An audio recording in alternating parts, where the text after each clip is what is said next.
Good day everyone, hi! I'm January Dakanay from BSN1 Henderson. For this session, I will be dissecting a pig's kidney and locate the major structure as well as to trace the path of blood and urine. Before I start, so what does our kidney do? The main job is to clean the blood of toxins, waste product, and exert fluid to form them into urine. Let us examine the external anatomy of a pig's kidney. This pig's kidney is roughly 5 inches long, 2.5 inches wide, and 1/2 inches thick. This is roughly the size of a large fist. A kidney are bean-shaped organs that came in pairs.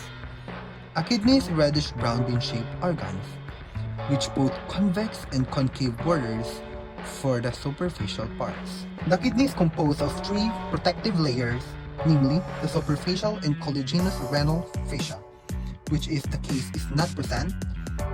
Its function is to enter the kidney and adrenal gland.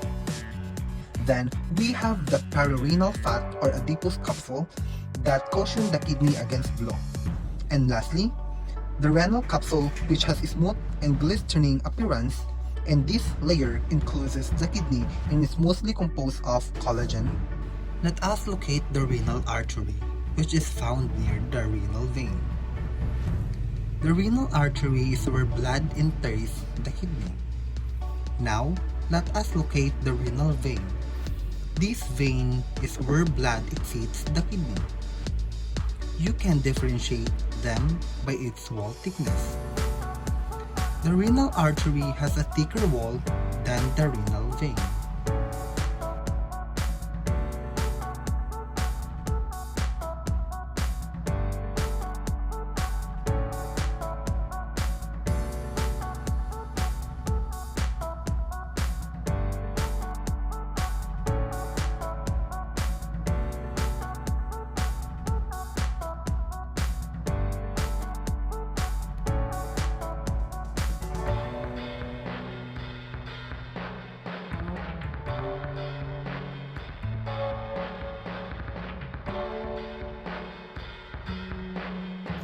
In this frontal section of the kidney, there are the 3 main regions that can be seen. First, we have the renal cortex, which is this.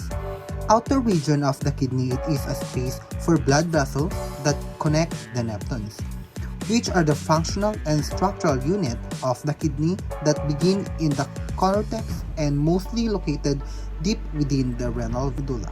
The nephron is composed of the renal corpuscle, which is responsible for the filtration of the plasma. The nephron is composed of the renal corpuscle, which is responsible for the filtration of the plasma. This is when the glomerulus and the Bowman capsule located.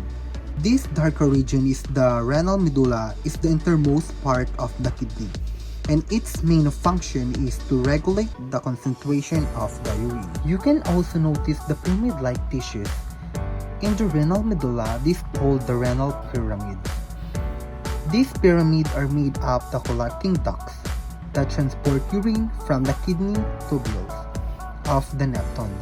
It's the renal cortex of the cup-shaped cavities or calyxes where it is collected before passing through the ureter and bladder. Renal columns contain middle-sized arteries in vein which carry blood between the nephrons and the renal artery and veins. This is the renal pelvis. It is a flat funnel-shaped tube that is continuous with a ureter leaving hill.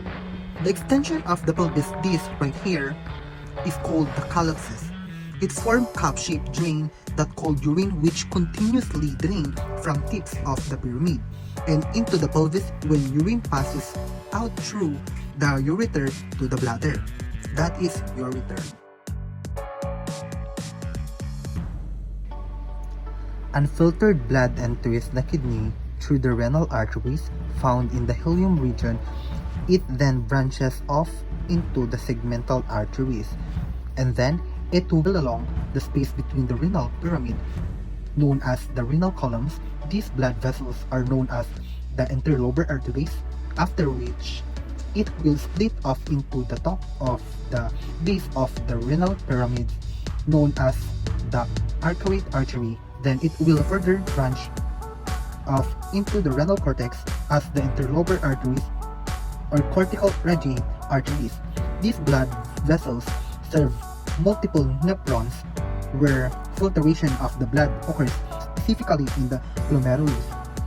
Blood supply to the glomerulus by the afferent arterioles. Once the waste or filtered blood seeps through the afferent arterioles, then diverges into the peritobial capillaries, which supplies blood to the proximal and distal convoluted tubules and the collecting duct and into the vasa recta where supply blood to the lobe of Henle. It will converge again in the cortical radiate vein to the interlobal vein, then it will pass through the arcuate vein at the base of the pyramid. This lead to the blood back to the renal columns in the interlobal vein, which then goes to the renal vein in the hilum region before sending the filtration blood to the inferior vena cava of the heart. For the formation of urine, I identified the three processes. First one, we have the glomerular filtration, which happen in the renal cortex. The origin of filtrate come from the water and smaller solutes forced through the capillaries wall of the blood vessel and glomerular capsule.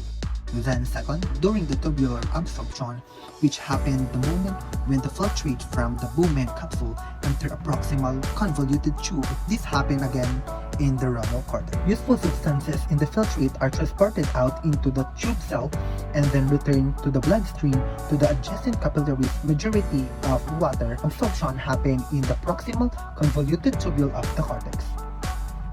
Lastly, during tubular secretion, hydrogen and potassium ion, creatinine, and drug are further removed from peritubular blood, executed by the tube cell into the filtrate. This secreted ion plus the filtrate termed diurine. The urine then flows out of the nephron tubule into the collecting duct, then passing through the renal pelvis into the ureter, and then down to the urinary bladder.